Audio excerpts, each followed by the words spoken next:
झटपट किराणा सामान, भाज्या, फळं आणि बरंच काही.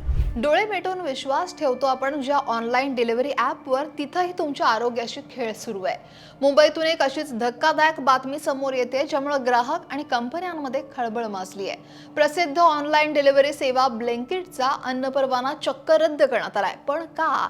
काय आढळलंय नेमकं गोदामात, जाणून घेऊयात. नमस्कार, मी अक्षरा चोरमारे आणि आपण पाहताय लोकमत. तर आजच्या धावपळीच्या जीवनात ऑनलाईन डिलिव्हरी ॲप्स आपल्या जीवनाचा अविभाज्य भाग बनले आहेत. ब्लिंकिट सारख्या सेवांमुळे घर बसल्या मिनिटात हवं ते सामान मिळत असल्यानं अनेक जण त्यांच्यावर अवलंबून असतात. पण याच विश्वासाला तडा देणारी गंभीर घटना मुंबईत उघडकीस आली आहे. महाराष्ट्र अन्न आणि औषध प्रशासन म्हणजेच एफडीएनं ब्लिंकिटच्या मुंबईतल्या एका गोदामावर धडक कारवाई केली आणि त्यांचा अन्न परवाना तात्काळ निलंबित केला.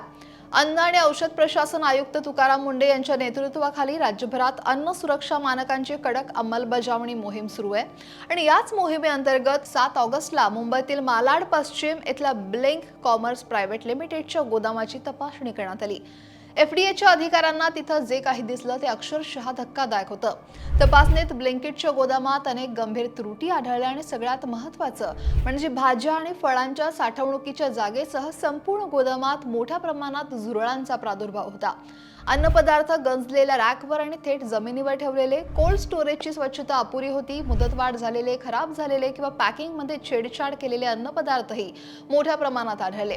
फर्स्ट इन फर्स्ट आउट आणि फर्स्ट एक्सपायर्ड फर्स्ट आउट यासारख्या सुद्धा अन्न साठवणुकीच्या मूलभूत नियमांचंही सर्रास उल्लंघन झालेलं. कीटक आणि उंदीर नियंत्रणासाठी प्रभावी उपाययोजना नव्हत्या. कचरा व्यवस्थापनातही गंभीर त्रुटी होत्या. इतकंच नाही तर अन्न हाताळणाऱ्या कर्मचाऱ्यांची वैद्यकीय तपासणी आणि आरोग्य नोंदीही नव्हत्या. तसंच त्यांना आवश्यक वैयक्तिक स्वच्छतेची साधनं आणि संरक्षणात्मक उपकरणं सुद्धा पुरवलेली गेली नव्हती. या सगळ्या गंभीर उल्लंघनामुळे अन्न सुरक्षा आणि मानक कायदा 2006च्या कलम 32(3) नुसार ब्लिंकिटचा अन्न परवाना तात्काळ निलंबित करण्यात आला. परवाना निलंबित करत असताना ब्लिंकिटला या गोदामातून कोणताही अन्न व्यवसाय करण्यास मनाई केली आहे. एफडीएनं स्पष्ट केलंय की ग्राहकांच्या आरोग्याशी खेळणाऱ्या कोणत्याही आस्थापनेला, दुकानाला सोडणार नाही. ही कारवाई फक्त ब्लिंकिट पुरती मर्यादित नाहीये, तर सगळ्या ऑनलाईन डिलिव्हरी सेवांसाठी एक इशारा आहे.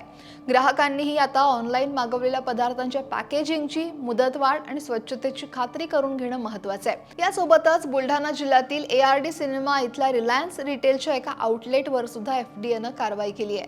एका लोकप्रिय मिठाईमध्ये जिवंत अळ्या आढळल्याची तक्रार मिळाल्यानंतर ही कारवाई करण्यात आली.